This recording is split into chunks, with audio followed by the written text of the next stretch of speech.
سلوا التاريخ كم مجدا سطرنا على صفحاته وبه تغنى. سوم، باید ما کوشش کنیم تا استعدادهای نهفته جوانا را، استعدادهای پنهان جوانا و شاگردا و متربیای خود را پرورش بدیم، شگوفا بسازیم، تقویتش کنیم. اگر ما و شما در این مسئولیت خود کوتاه آمدیم، روز گذشته ما وضاحت دادم فقط معاش گرفتیم و جوان ما فقط 12 سال در مکتب و 4 سال در پانتون فقط به خاطر گرفتن سند وقت ضایع کردن. اگر استعدادها به کار نرفته، اگر ما نتونیم از این استعدادها به نفع مملکت، به نفع امت، به نفع جوامع اسلامی استفاده کنیم، ما و شما رسالت خود را درست ادا نکردیم.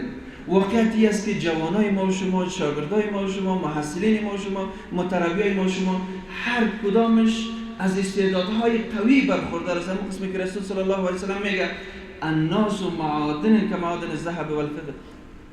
این جوانا، این مردمی که در اختیار ما و شما قرار دارند، هر کدامش معدن از طلا و از نقره است. این معدن‌ها را ما و شما نماییم به اصطلاح عامیانه همون تو سرغش بانه، همون تو دست نخورده بانه و بالاخره جوان شوند و پیر شوند، همون قسم ضایع شوند.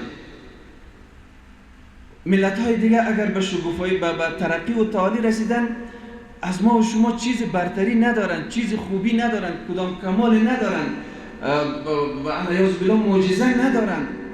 یا ای که مثلا اونا مردما و انسانای فوق‌العاده نیستن، خارق‌العاده نیستن، مثل ما و شما انسان هستن، اما اوجا به می استعدادها توجه شده، استعدادها پرورش داده شده. امروز ما و شما می‌بینیم که جهان غرب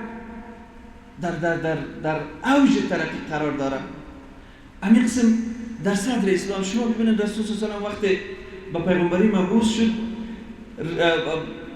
شریعت را، دین را به اصطلاح وقتی عرضه کرد برای یک قوم خیلی بدوی، یک قوم خیلی وحشی، یک قومی که هیچ به اصطلاح ملت سر از اونا حساب نمیکردن. در وقت قوی‌ترین امپراتوری های فارس و روم از اینا مثل ابزار استفاده میکردن و هیچ سرشان حساب نمیکردن. مثلا یک قوم وحشی و بدوی است. اما رسول صلی الله علیه و سلم بیشتر از صحیح گفت دیگه، در مورد صحبت کرد، صرف یک اشاره میکنم. متوجه استعدادا شد که مردم استعداد دارن، باید استعداداشان مدیریت شود و رسول صلی الله علیه و سلم سر استعدادهای از اینا کار کرد. بالاخره از اونمو قوم چنان یک قومی به بار آمد که سیادت و قیادت و رهبری کل دنیا را به دست گرفتن، تمدن را ایجاد کردن. تنها به این هم اکتفا نشد، بلکه تمدن را ایجاد کردن که تا امروز دنیا مثال او تمدن را برای جهانیان پیشکش نکرده.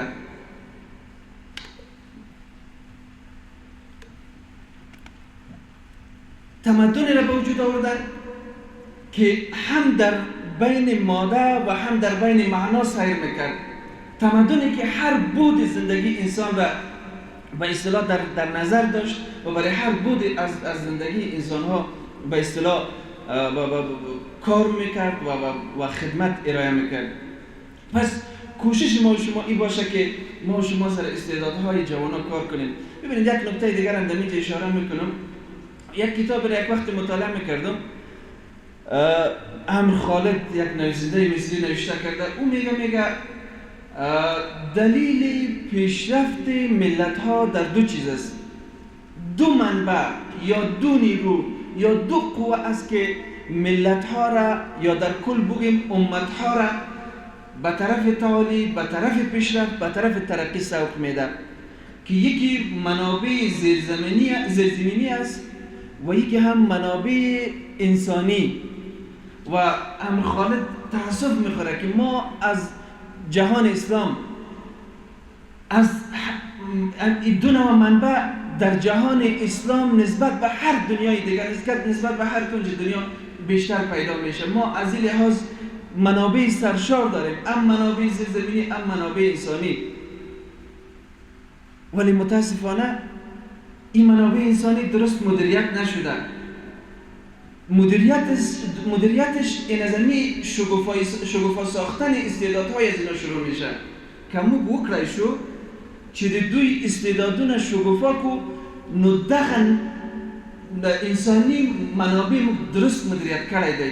بیا دغه انسانی منابع به دموږ تاسو د امت او دموږ تاسو په لومړي قدم کې د ټولنه او بیا په ټوله کې د امت د تعالی او د ترقی سبب ګرځي.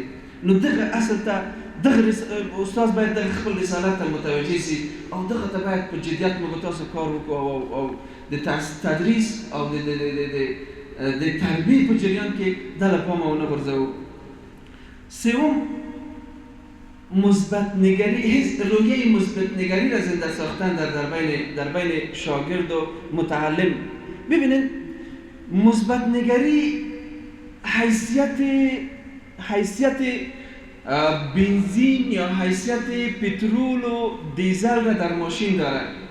اگر جوان ما رویه مثبت نداشته باشد، اگر ما و تو هم رویه مثبت نداشته باشیم، اگر به این فکر نباشیم که من میتونم باعث رفاه ملت خود شوم، من میتونم باعث سربلندی امت شوم، من میتونم خیر و منفعت بزرگی را برای امت و برای ملت رقم بزنم، خب هیچ کاری از ما سر زده نمیشه.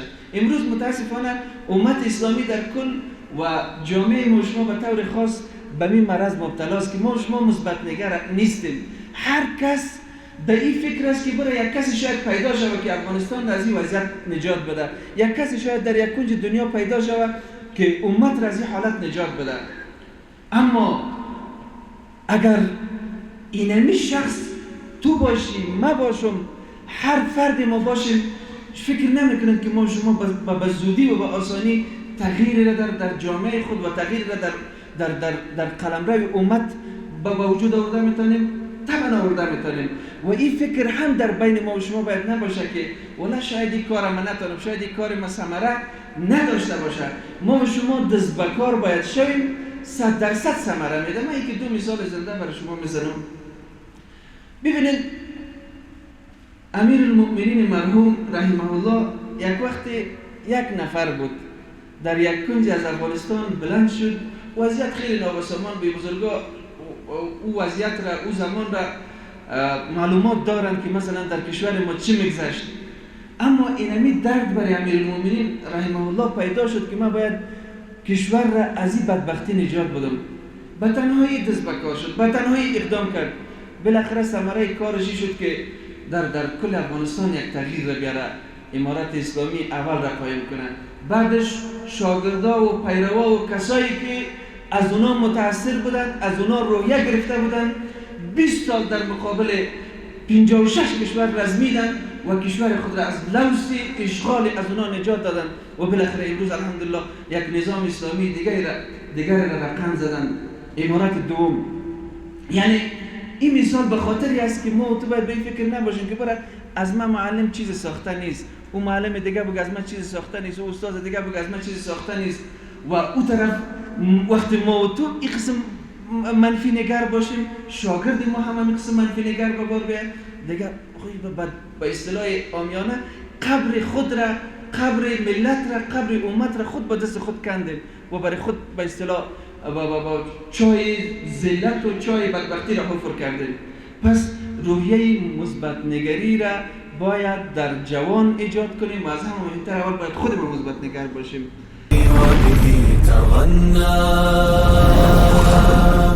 تهاب الأسد وطأتنا لأننا لغير